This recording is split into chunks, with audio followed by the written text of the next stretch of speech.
Seorang pria menemukan sesuatu yang mengerikan saat pulang ke rumah. Di tanah tidak jauh, tergeletak sebuah mayat. Dia segera mendekat untuk memeriksa situasi. Dari tingkat pembusukan mayat, tidak sulit untuk melihat. Waktu kematian orang tersebut pasti tidak baru-baru ini.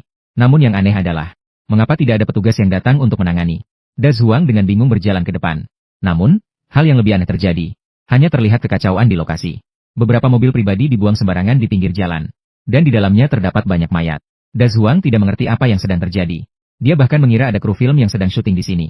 Hingga dia melihat papan peringatan di depannya. Dia baru menyadari segalanya. Di atasnya tertera bahwa wabah global tiba-tiba merebak. Departemen pemerintah mengumumkan penghentian semua pekerjaan. Memberitahu orang-orang untuk mencari tempat perlindungan untuk isolasi sendiri.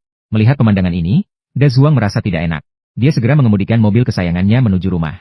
Saat itu, radio juga menyampaikan tentang seriusnya wabah ini. Dengan perasaan gelisah dan tidak menentu, Da Zhuang akhirnya tiba di rumah tua di pinggiran kota.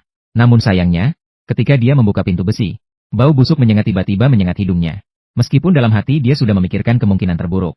Namun, apa yang terjadi di depannya tetap membuatnya tidak bisa menahan tangis. Ayahnya terbaring di ranjang tanpa tanda kehidupan. Ibunya juga tidak luput dari nasib yang sama. Dia terjatuh di kamar mandi di sebelah. Kematian tiba-tiba orang tuanya membuat Da Zhuang sulit menerima.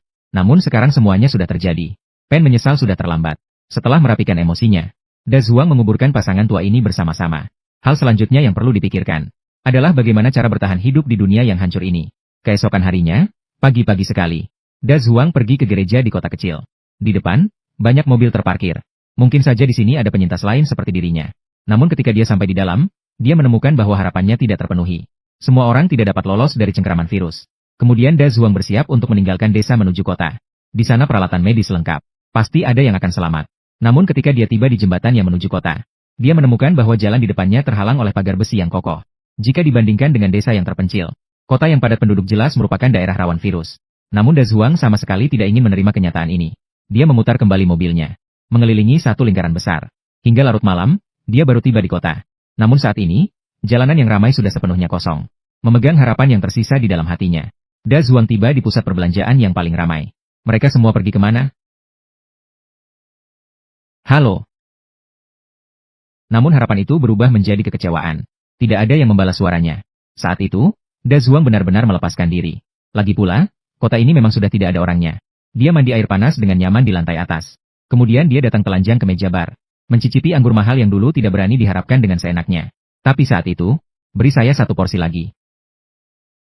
Oh, melihat dua orang yang tiba-tiba muncul di depannya, Da Zhuang merasa sangat canggung. Wanita itu segera menenangkan.